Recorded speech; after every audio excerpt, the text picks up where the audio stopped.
Good morning. Welcome to Morning Coffee. We can't wait to talk about the 5 love languages with you.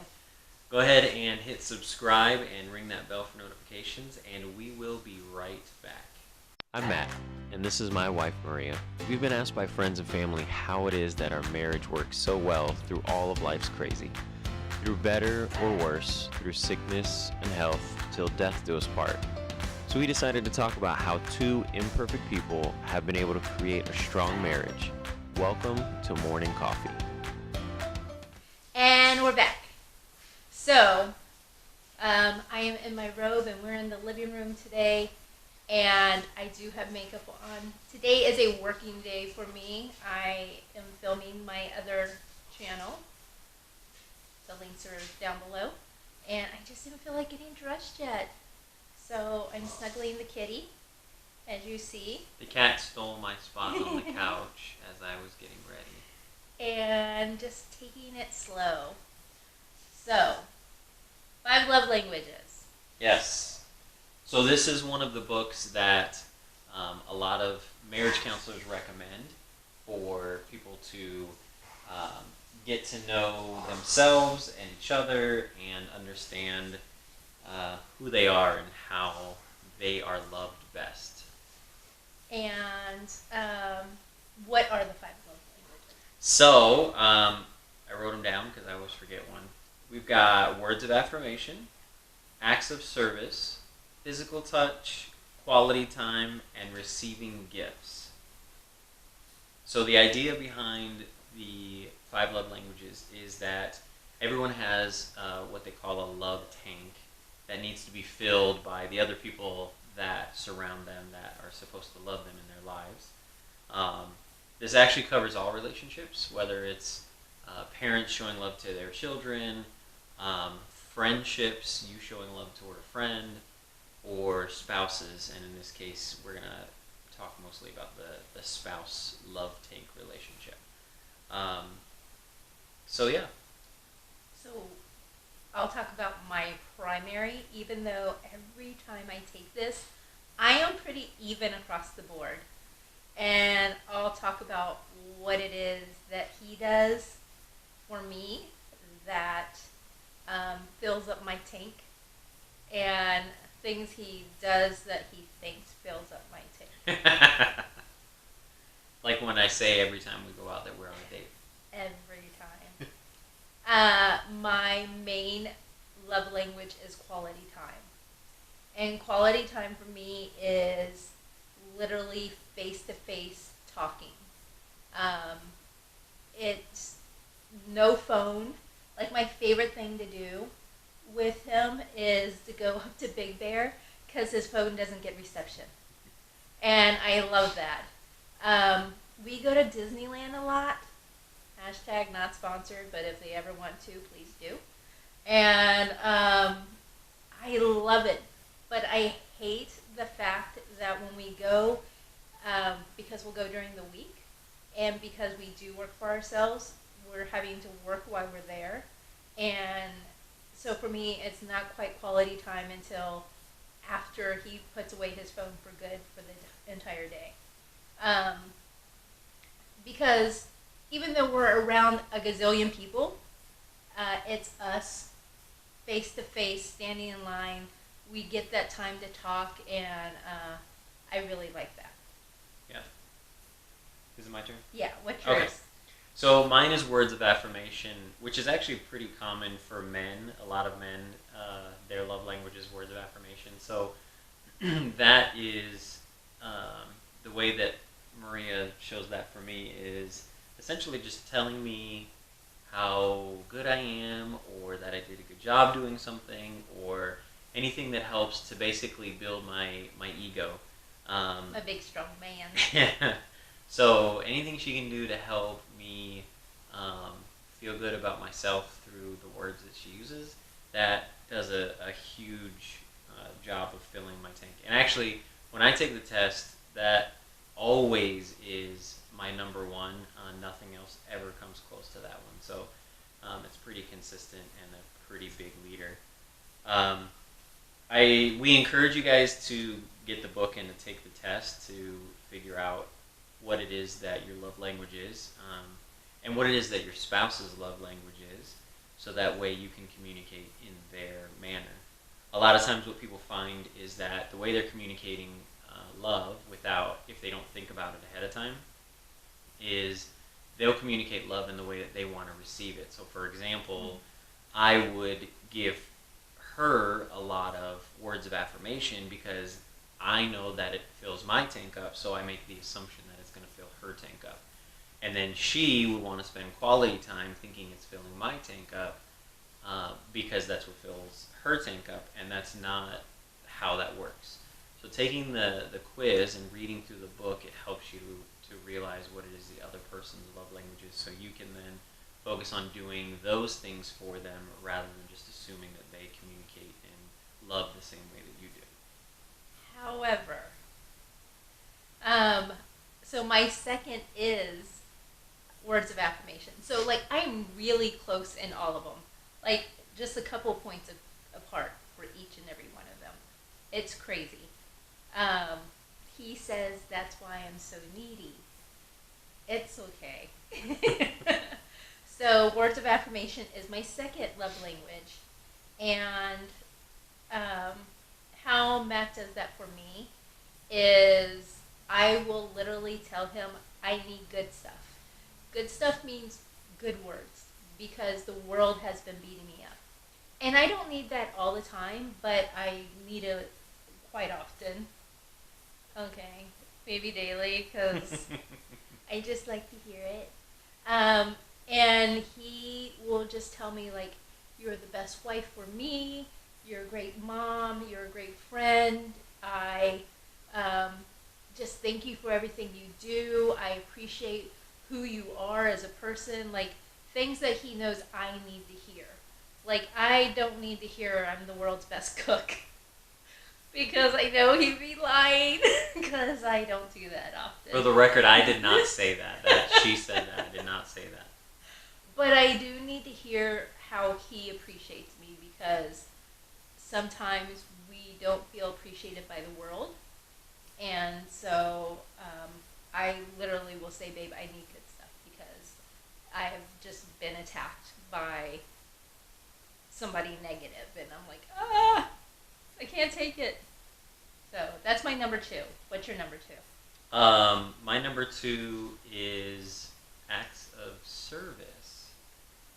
So acts of service is basically the other person doing something for you, and it can be, for example, it could be she does like stuff around the house.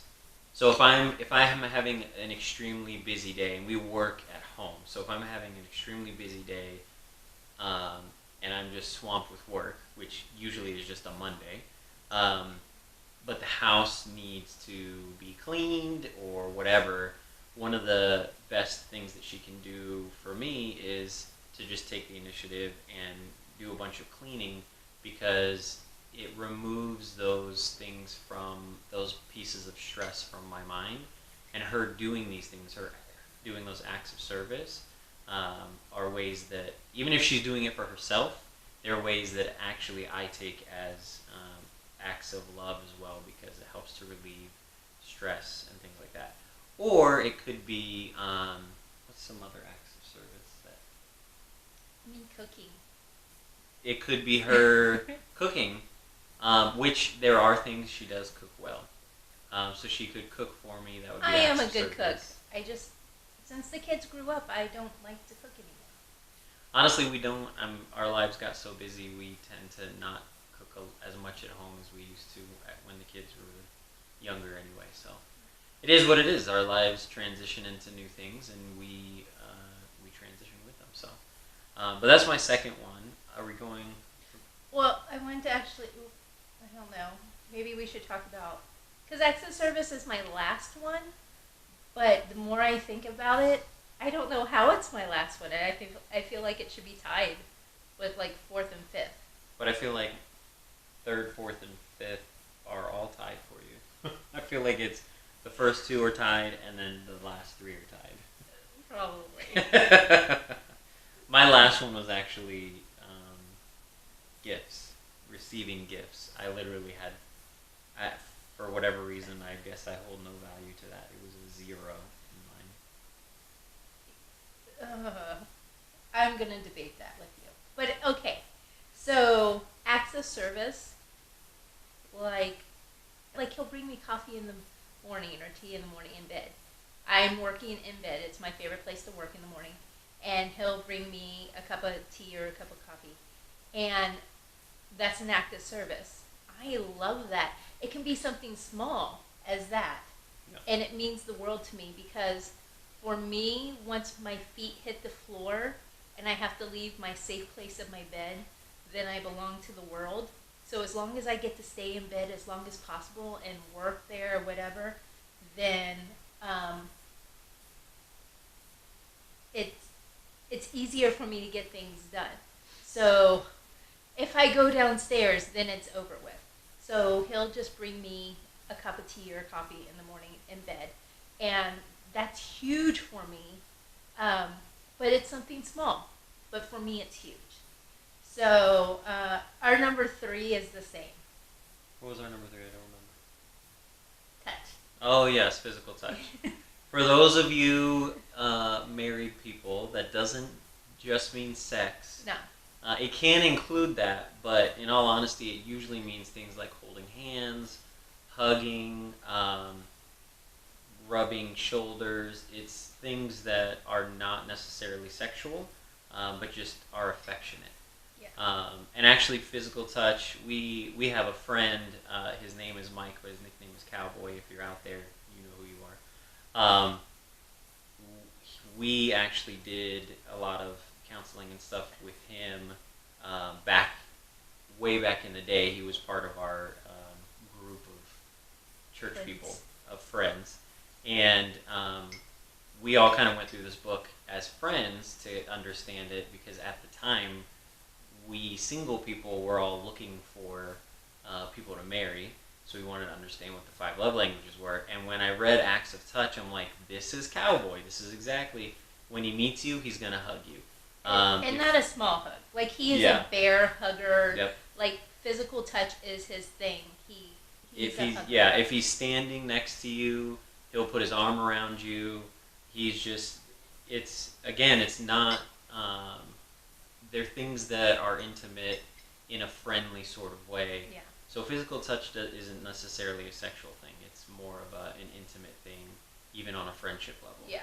So my favorite thing about physical touch with Matt is we hold hands all the time. Like, literally all the time. In the car. Unless there's a cat between us. Yes, because even just sitting here on the sofa, we would hold hands. Like, I just love holding his hand. And it gives me peace and comfort just to know he's there. Our daughter and son-in-law, I think we annoy them because we'll get out of the car same time as them, and we're walking from the car to the grocery store, and we'll hold hands. And they're like, why? You're literally taking 5 steps. Why do you need to hold hands? I don't know. We just like to hold hands. And we'll hold hands through the grocery store. We hold hands all the time. It's, to quote Elf, it's my favorite thing. I love it. I love to hold his hand, and it just brings me comfort. And another physical touch is when he gives me a hug. You know that hug that you get from your significant other when they come up behind you and they just hug you, or when he kisses me right here on my forehead. That's my favorite. What's your favorite physical touch? I already know. When I rub your head. Yeah, but the holding hands thing is good too. I think it's like wherever we're going, I know that we're heading into whatever together. I think that's what the holding hands reinforces for me, because especially being so transient throughout my life and having lived in I don't know how many different places, having a partner in crime that is with me through whatever is very reassuring for me. and it's something that I appreciate having. So I think that's what holding hands does for me. So I appreciate that. Are we going to the other ones? Yeah. What was your fourth? What's left? Gifts. Gifts is left. Yeah, gifts. Okay, he said gifts was his last zero. I disagree. This is why. Literally right now on my counter is a pack of M&Ms, peanut M&Ms. And we give each other peanut M&Ms.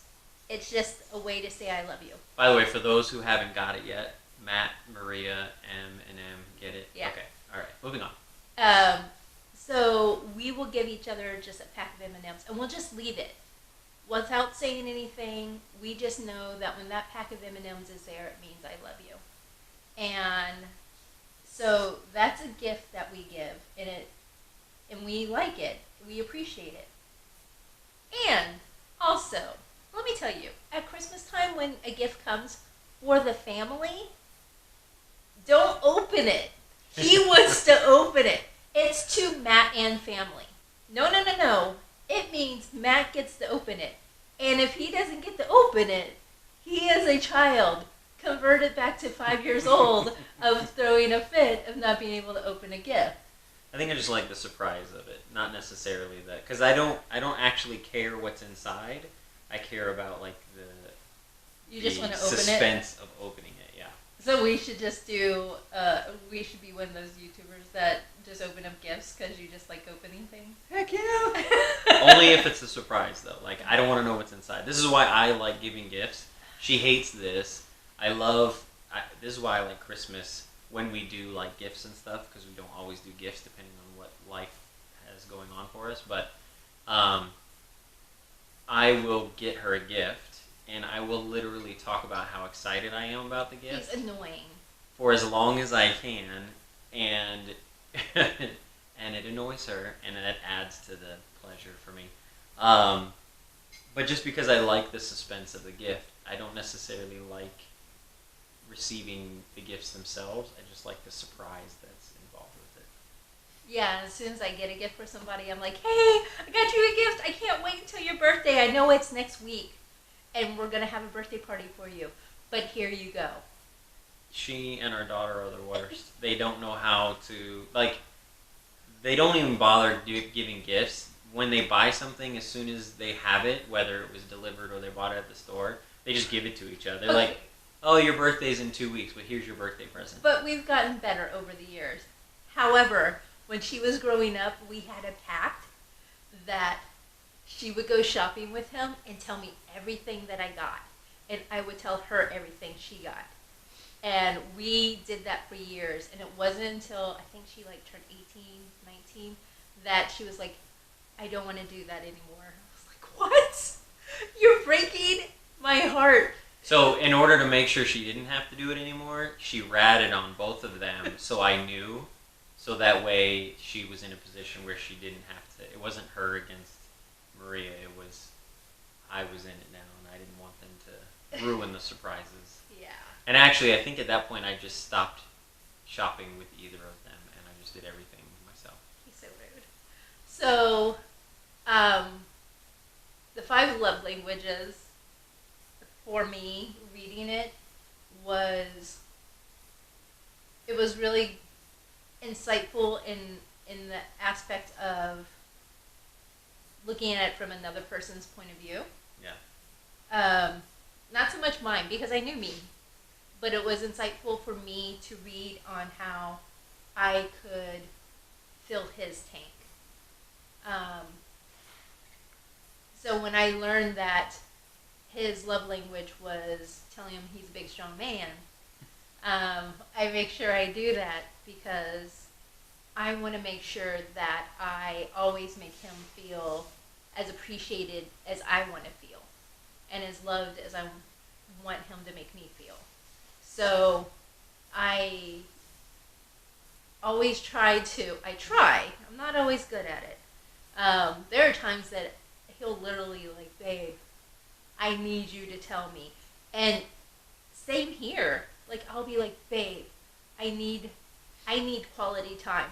So, bringing this back around to what he said in the beginning about quality time and how he always says we're on a date.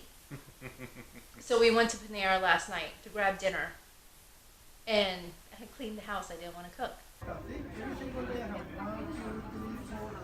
He says we're on a date. We're at Panera grabbing food. Is this a date?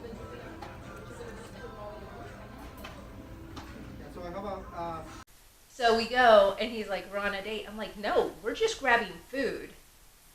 This is not a date. A date to me is literally, no, it was quality time. We didn't have our phones out except to record this. And we didn't have our phones out, so it was quality time because we talked. But it wasn't a date.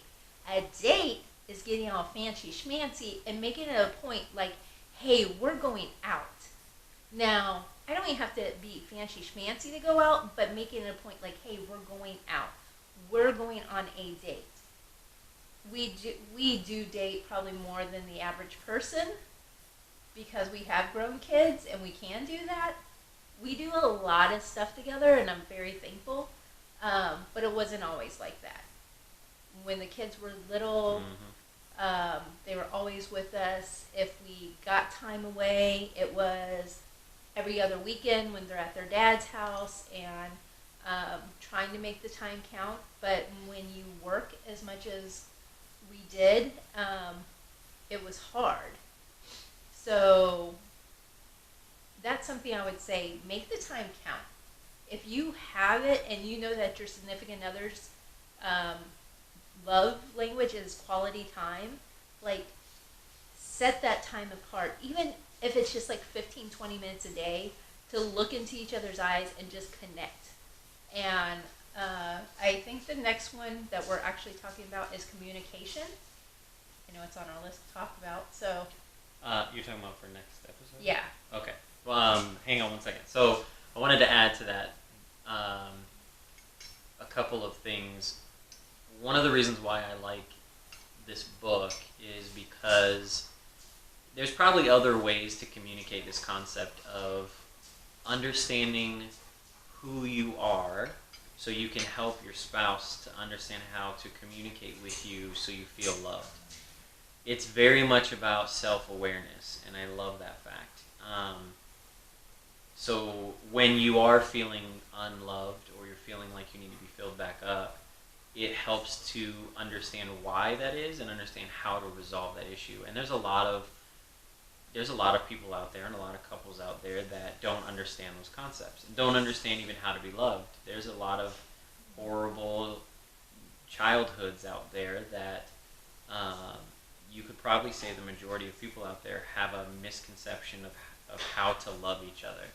So just the simple fact of like analyzing how to love each other and how to be loved is a huge important piece of this book. So don't dig into it and talk to your significant other about how it is that you need to be loved, and don't be afraid to admit that your tank is emptying out, because if you don't know how to communicate that, you end up lashing out usually in unhealthy ways. So make sure you understand how to identify that. There was something else I wanted to say. I don't know, but I was going to say, because we'll go out with other people and be around other people, and it could be like 3 days in a row, and we're together, but we're not together. And I'll be like, babe, I need some quality time. He's like, we just went to San Francisco for a whole week. What do you mean you need quality time? I'm like, I had to share you with other people. That wasn't quality time with just me. That was quality time with people. So I need just you. I need attention. So then he'll carve out. Oh, that was a dog. He'll carve out time just for me, because to be honest, like, I get refilled either by myself or with him. I'm in Introvert, outrovert? Introvert. What, introvert, but what's the other one? Extrovert. Extrovert. Yeah, I'm an introvert extrovert. Like, I'm outgoing, but I recharge by being by myself or just sitting with him. Yeah. I don't know what else you were going to add. I don't remember, so apparently it wasn't that important. But yeah, so next time we're going to be talking about communication, what it looks like, what healthy communication looks like, how we've struggled with communication. It's probably one of the biggest things that we've had to work on in order to make it work well. So yeah, I think that's it. Any questions you have, please comment below and we'll be happy to answer them. I'm sure we've missed something. What is your love language? How do you have your significant other fill it up? Is there something we missed? Is there something you felt like we should have talked about? We can have a part 2 of 5 love languages. Make it 10 love languages. And I believe there are more love languages than just those 5. I really do. Communication for me is a huge love language. So, yeah, just let us know. Yeah, let us know down in the comments.